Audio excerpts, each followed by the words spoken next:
Comma stage. Brain function ഒക്കെ disrupt ചെയ്യപ്പെടുന്ന അവസ്ഥ. കണ്ണുകൾ തുറന്നിരിക്കും, ഹാർട്ട് ബീറ്റ്, ബ്രീത്ത് ഒക്കെ സ്റ്റേബിൾ ആയിരിക്കും.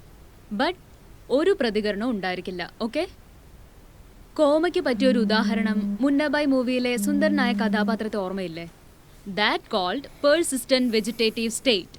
അപ്പോ അയാളെ മനസ്സിൽ കണ്ടാൽ മതി. സിമ്പിൾ. സെറിബ്രൽ കോർട്ടിക്കൽ പ്രവർത്തനം കാണിക്കാത്ത.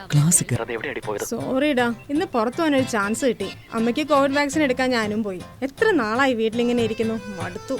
അതാ അത് പറയാൻ ഞാൻ നിന്നെ വിളിച്ചേ. തറവാട് വരെ പോവാൻ ഒരു ചാൻസ് കിട്ടിയിട്ടുണ്ട്. നീ കൂടി ഉണ്ടെങ്കിൽ പോവാന്ന് വിചാരിച്ചു. അതെ, തറവാട്ടിലൊരു മരണം. കോവിഡ് കാരണം ആരും പോകുന്നില്ല. എനിക്കാണെങ്കിൽ ഒറ്റയ്ക്ക് പോകാനും വയ്യ. നീ കൂടെ ഉണ്ടെങ്കിൽ നാളെ നമ്മൾ ഉച്ചയ്ക്ക് എന്റെ കാറിൽ ഇറങ്ങുന്നു.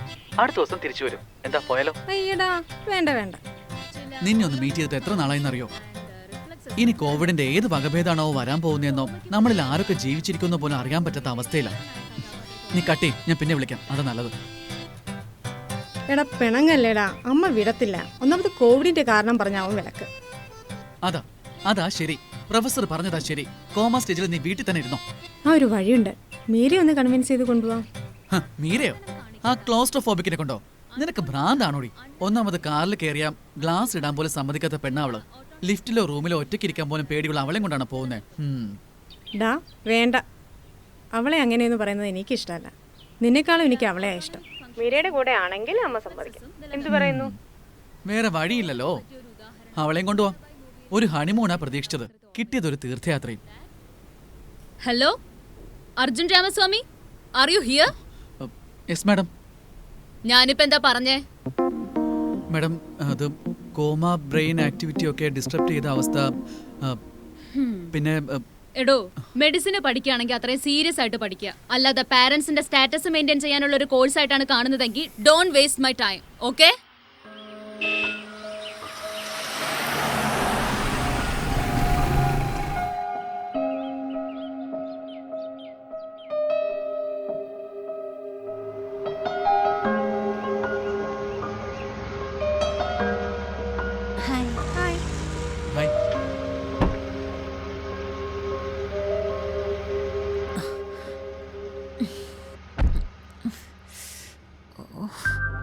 ഈ ഗ്ലാസ് ഒന്ന് താഴ്ത്താവോ?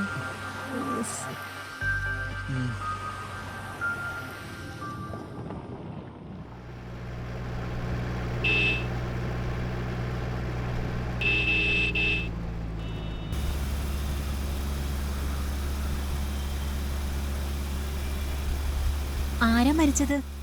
ശിവശങ്കരൻ വല്യമ്മയുടെ ആദ്യ ഭാര്യ സരസ്വതി ഭായി മാമി. ആദ്യത്തെ ഭാര്യ വേറെ ഭാര്യമാരുണ്ടോ?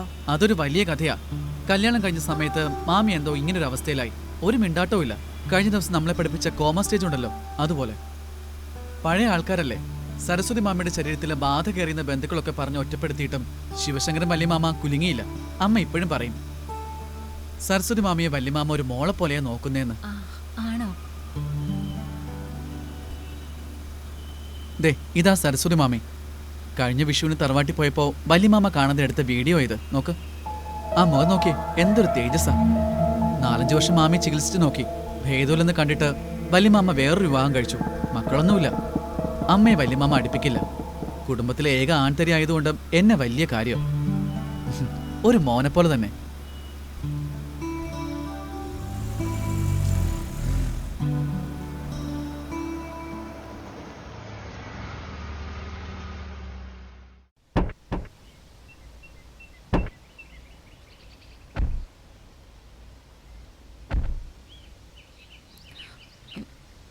വർഷം നമ്മളെപ്പോ തിരിച്ചു വരും?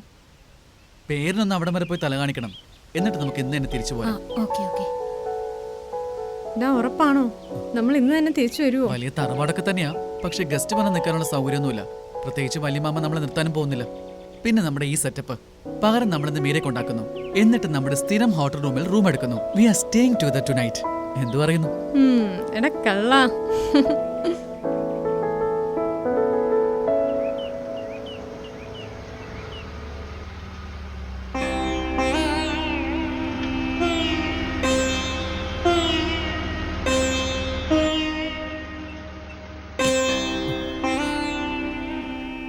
അതാ അതാ വല്യമാമ. ആളൊരു വൈദ്യരാണ്, പൂജാരിയാണ്, പിന്നെ സഞ്ചരിക്കുന്ന ഒരു ഗൂഗിള് കൂടിയാണ്.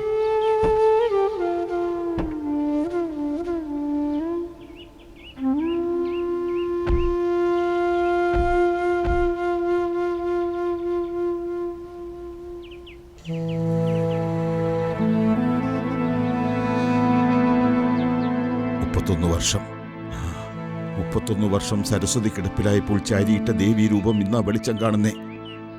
എനിക്കൊരെത്തും പിടിയും കിട്ടുന്നില്ല.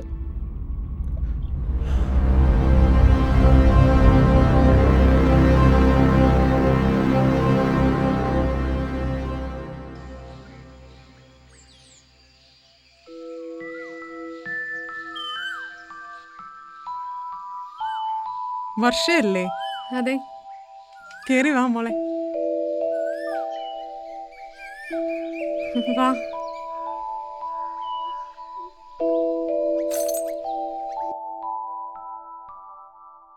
അതാ സരസ്വതി മാമി കിടന്നിരുന്ന മുറി.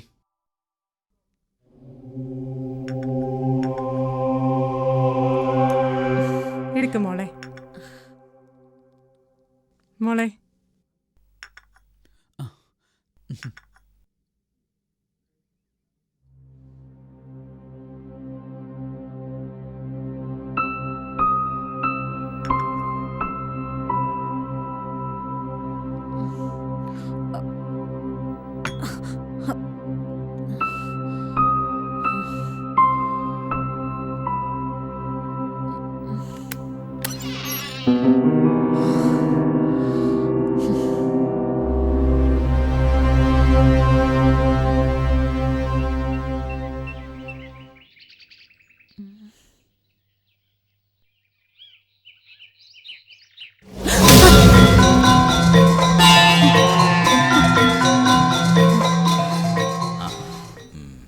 ഇത്രയിടം വരെ വന്നതിന് നന്ദി. ആന്റിക്ക് എന്തായിരുന്നു അസുഖം? അസുഖമോ? കൊള്ളാം. വൈറസിനെതിരായി ശരീരം ചൂടുകൂടി പ്രതിരോധിക്കുമ്പോൾ പനി. അതിനെ അവൾ അവസ്ഥയായി കാണാതെ അസുഖമായി കണ്ട് മെലേറ്റീവ് ടാബ്ലറ്റ് വാങ്ങി വിഴുങ്ങുന്നു. കുട്ടി ഡോക്ടറിന് എങ്ങനെ മനസ്സിലാവൂന്ന് എനിക്കറിയില്ല. ചിലത് അസുഖമല്ല, അവസ്ഥയാ. ബാധ കൂടി എന്ന് പരിഹസിക്കുന്ന നാട്ടുകാർ, മുൻജന്മശാപമോ കർമ്മഫലമോ എന്ന് ആശ്വസിക്കുന്ന ബന്ധുക്കൾ. ഇതിപ്പോ നിങ്ങളുടെ മെഡിക്കൽ ടേംസിൽ പറഞ്ഞാൽ പെർസിസ്റ്റന്റ് വെജിറ്റേറ്റീവ് സ്റ്റേറ്റ്. എന്നെ സംബന്ധിച്ചിടത്തോളം സരസ്വതി എൻ്റെ ഭാര്യയായിരുന്നു. കഴിഞ്ഞ നാൾ വരെ അവൾ ഈ തറവാടിന്റെ അനുഗ്രഹമായിരുന്നു. അങ്കിൾ, നിങ്ങളുടെ ചിന്താഗതി വേറെ ലെവലാണ്. മീര, ആ പേരിന്റെ അർത്ഥം അറിയാമോ കുട്ടിക്ക്? വിശുദ്ധയായ സ്ത്രീ, വെളിച്ചം എന്നൊക്കെയാണ്. എന്നെ കുറിച്ച് അർജുൻ പറഞ്ഞോ? പേര് മാത്രമല്ല, എല്ലാം പറഞ്ഞു. ഇപ്പോഴത്തെ തലമുറയ്ക്ക് അന്യം നിന്ന് പോയ ദൈവഭയവും മര്യാദയും ഒക്കെയുള്ള ഒരു നല്ല മോൾ.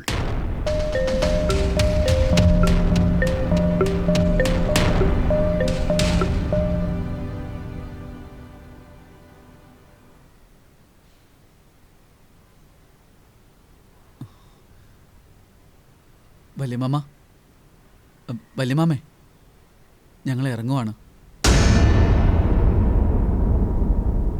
വേണ്ട, അത് പാടില്ല. ഒന്നാമത് ത്രിസന്ധി കഴിഞ്ഞു. മാത്രമല്ല, ഒരു മരണ വീട്ടിൽ നിന്ന് രാത്രി ഇറങ്ങാൻ പാടില്ല. അത്താഴം കഴിച്ച് കാലത്തിറങ്ങാം. അത് മതി.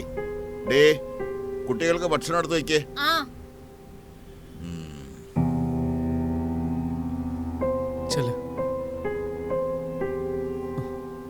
എല്ലാ പ്ലാനും പൊളിഞ്ഞു.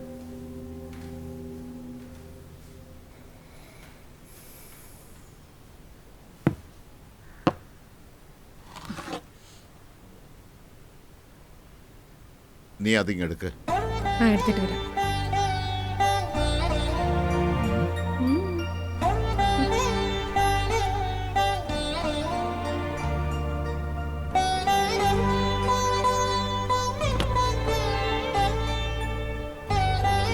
വരുമ്പോളാകേണ്ട കുട്ടി തറവാട്ടിലേക്ക് ആദ്യമായി വരുമ്പോൾ ചെയ്യേണ്ട ചെറിയൊരു ചടങ്ങുണ്ട്.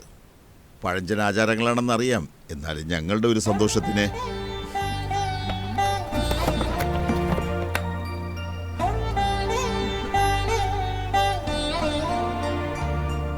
I told you, my Valimama is richer.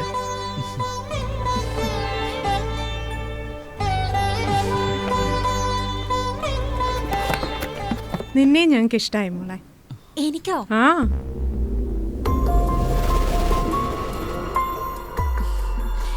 Thanks anti.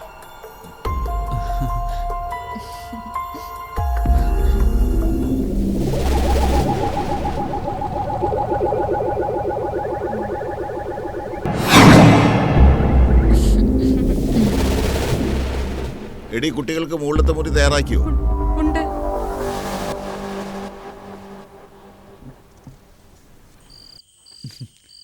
മേള റൂമ്.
വല്യമാമേ, വല്യമാമേ, വല്യമാമേ, വല്യമാമേ, വല്യമാമേ, മീര,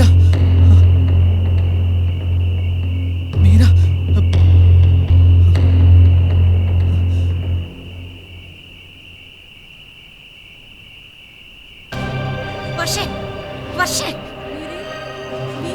പക്ഷേ സരസ്വതി മാമി മരിച്ചിട്ടില്ല. വേഗം പോലീസിനെ വിളിക്കും.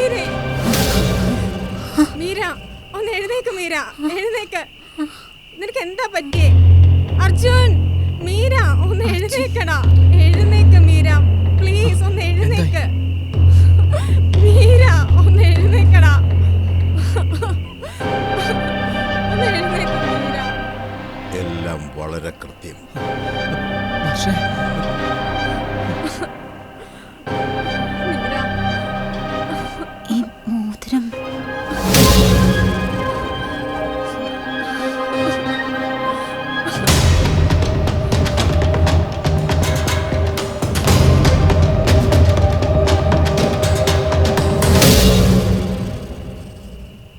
അകത്തേക്ക് വരാം.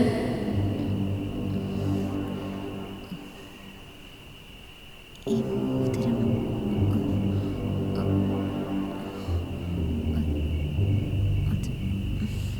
വിഗ്രഹങ്ങളിൽ ആവാഹിക്കപ്പെട്ട് കുടികൊള്ളുന്ന ഭഗവതിയെയും ശക്തി സ്വരൂപിണികളെയും മാത്രമല്ലേ കുട്ടി കേട്ടിട്ടുള്ളൂ. ഈ തറവാട്ടിൽ പക്ഷേ അങ്ങനെയല്ല. തെക്കതിൻ്റെ ഈ ശക്തിക്ക് കുടികൊള്ളാൻ കന്യകയുടെ ഒരു ശരീരം നിർബന്ധമാണ്. ശിവശങ്കരൻ്റെ ആഭിചാര ക്രിയകൾക്ക് ശക്തി പകരാൻ ഒരിക്കൽ ഒരു കന്യകയുടെ ശരീരം വേണമായിരുന്നു. 31 വർഷങ്ങൾക്ക് മുമ്പ് എന്നെ കല്യാണം കഴിച്ചുകൊണ്ട് വന്ന ആദ്യ രാത്രിയിൽ ഈ മോതിരം എനിക്ക് സമ്മാനിക്കുമ്പോൾ ദേവിയെ കുടിയിരുത്താൻ എൻ്റെ ശരീരത്തിൽ നിന്നും ആത്മാവിനെ മോചിപ്പിക്കാനുള്ള ഏലസാണിതെന്ന് ഞാൻ അറിഞ്ഞിരുന്നില്ല. ദേവിക്ക് ശരീരദാനം ചെയ്യുന്ന കന്യകയുടെ ആത്മാവിനെ ഈ വിഗ്രഹത്തിനൊപ്പം തളച്ചിടും. അതിൻ്റെ പ്രതീകമാണ് എൻ്റെ തലമുടികൾ കൊണ്ട് ചുറ്റിയ ഈ രൂപം.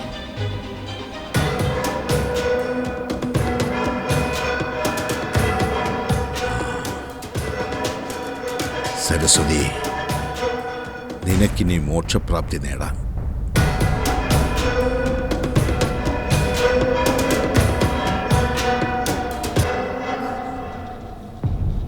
എൻ്റെ സ്ഥാനം കുട്ടിയെ ഏൽപ്പിച്ചു പോകാൻ എനിക്ക് സമയമായി.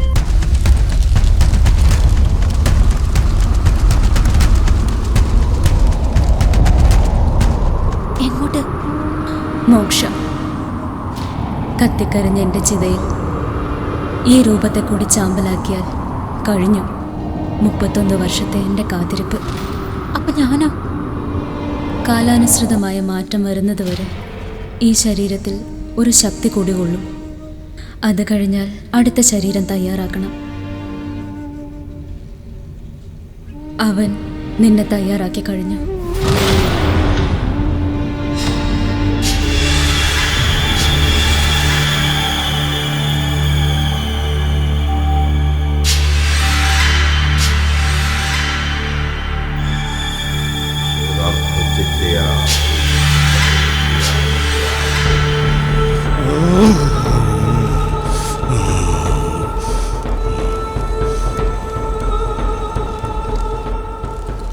അയ്യോ, പോവല്ലേ.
എനിക്കിനി ഒരു മോചനം ഉണ്ടാകും.